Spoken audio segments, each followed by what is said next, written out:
so much risk into the system, creating all those losses. There was a ton of fraud in the markets that was attributable to a lot of these companies directly. They all not only got away with it and went unpunished, but they almost all got bailed out. And we've seen, sort of progressively over the years that it's just incredibly difficult to audit or regulate these firms, whether it's the London whale episode. The public just doesn't have a good handle on what's going on within these giant companies. And now you mentioned again that there are a lot of similarities to the 2008 scenario, and you're absolutely right. Matt Taibbi, what's happening right now isn't a random market downturn. It's a quiet, coordinated shift where stocks, Bitcoin, and even silver are falling together while no one in power rings the alarm. And what comes next is far more explosive than a crash. The realization that this slowdown may not be an accident, it may be the plan. The market always eventually goes up. So yeah, there's going to be bad days, but it'll go back up. But the problem is the underlying economy in America just isn't all that hot, Like what do we really make in this country?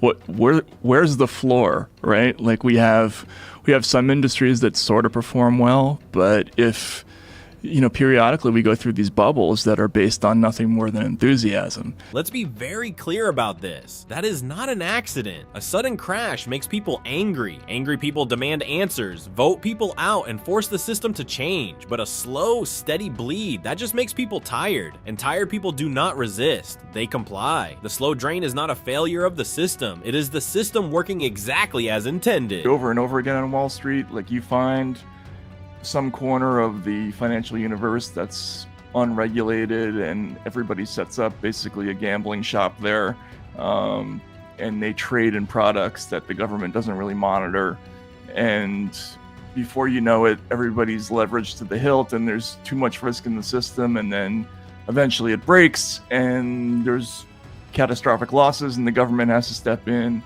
and bail everybody out. And that's happened over and over and over again. Now here's the part where most people get confused. Stocks, Bitcoin, and silver are all falling at the same time, and the instinct is to look for 3 different explanations. There is only one. Liquidity is drying up. When the Federal Reserve keeps interest rates high, borrowing becomes expensive, and every investor who used borrowed money to fund their positions starts getting margin calls. They are forced to sell whatever they can, fast, and suddenly everything you thought was diversified turns out to be the same trade wearing different clothes. Diversification protects you when the system underneath it is healthy. When the system itself seizes up, every asset falls together. That is what is happening right now. And there was all this instability in the markets, and it's been rewarded by a kind of a bailout scenario, and this time I think they're conceiving it as kind of a permanent bailout, essentially, which is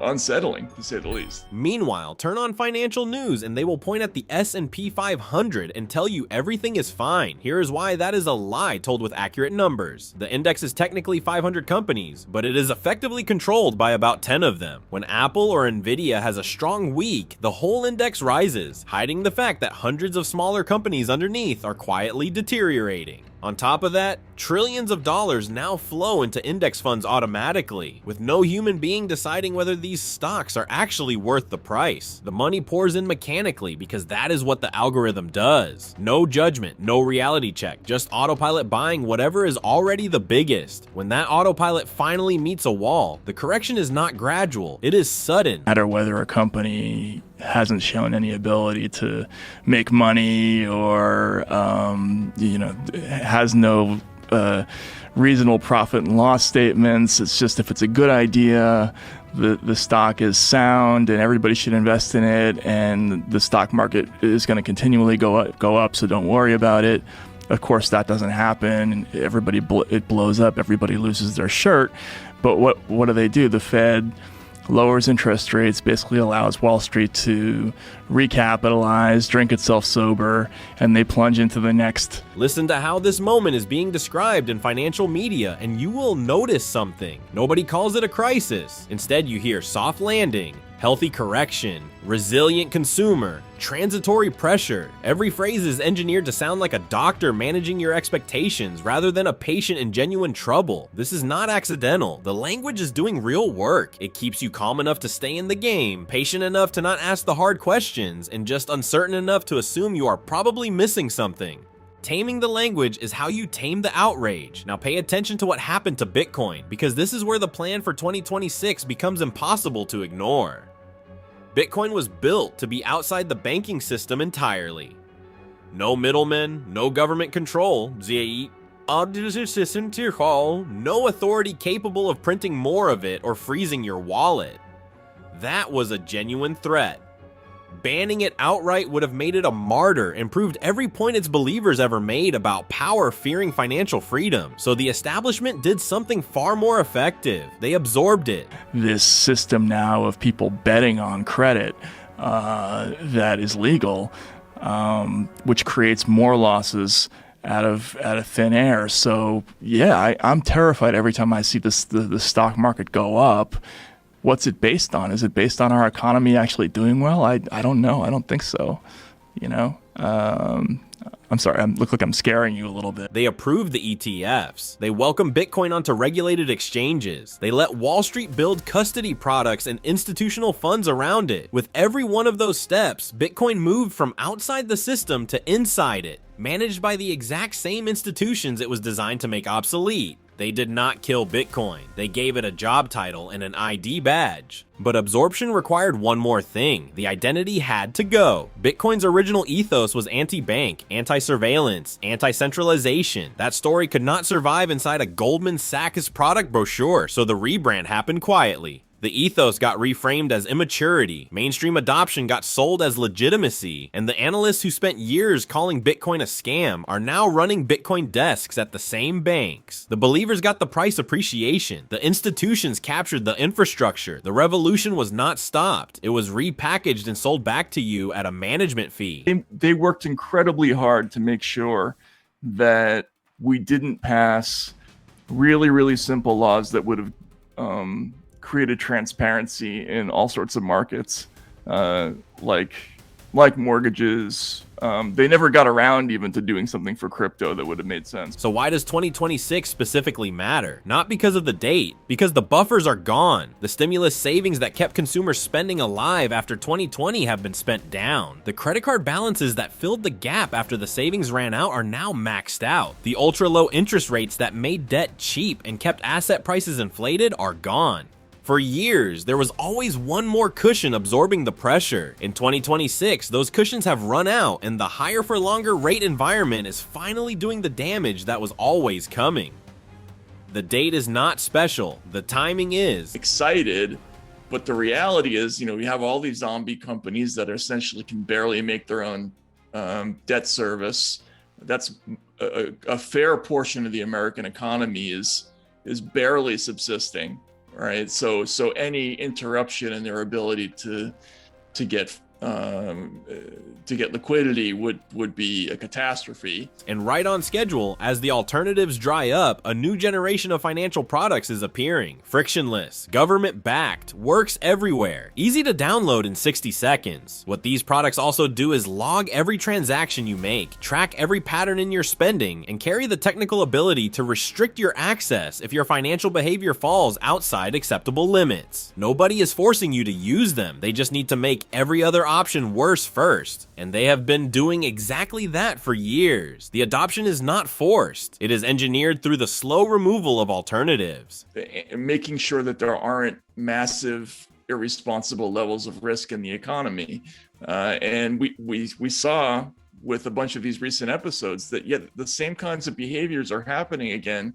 And there's really nobody watching. There's nobody who's stepping in and kind of telling these companies that they can't do this kind of stuff, and that makes me nervous because it just feels so much. And if you think the answer to all of this is the next election, consider what has actually changed across 30 years of administrations. The Federal Reserve has never been subject to a vote. The career officials inside every regulatory agency survive every transition. The financial lobbyists who write the actual language of financial legislation operate regardless of which party holds power. The underlying architecture of how money flows, who gets credit, and what obligations attach to your financial accounts has moved in one consistent direction regardless of who sits in the White House. The actors change, the trajectory does not. What makes all of this feel so immediate is that one unelected official can reprice your entire life in a single afternoon.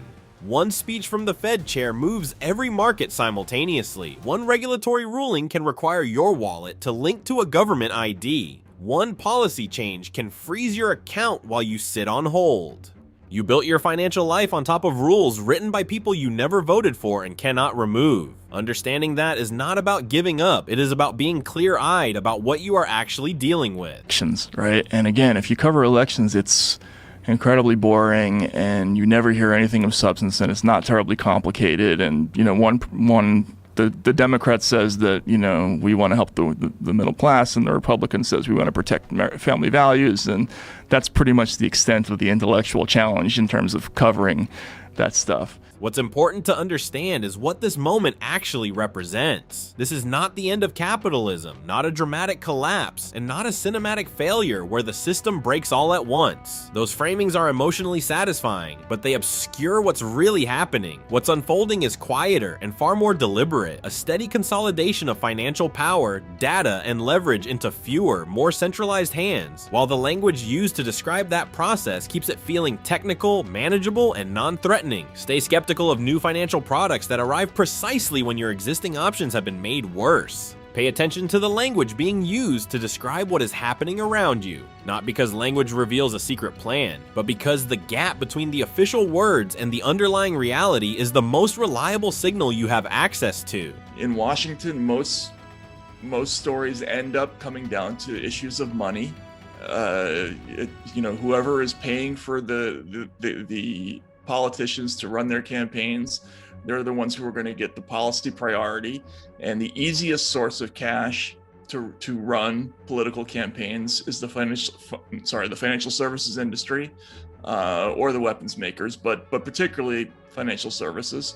And so they get what they want. This kind of system does not require prosperity at the individual level to function. Institutions can remain stable, profitable, and orderly even as households lose ground year after year. From inside the system, volatility creates opportunity, consolidation creates efficiency, and financial stress produces compliance. None of that depends on malicious intent. It depends on incentives that reward calm management and discourage disruption. When you view it that way, the absence of alarm bells stops looking reassuring and starts looking revealing. If this process threatened the people who design and benefit from the financial architecture, the response would be immediate and unmistakable. Emergency measures would roll out overnight, liquidity would surge through the system, and the language would flip to urgency within hours. What appears instead is calm, confidence, and restraint. A clear signal that, from the system's perspective, everything is fine, even as the real cost is quietly pushed onto everyday American people.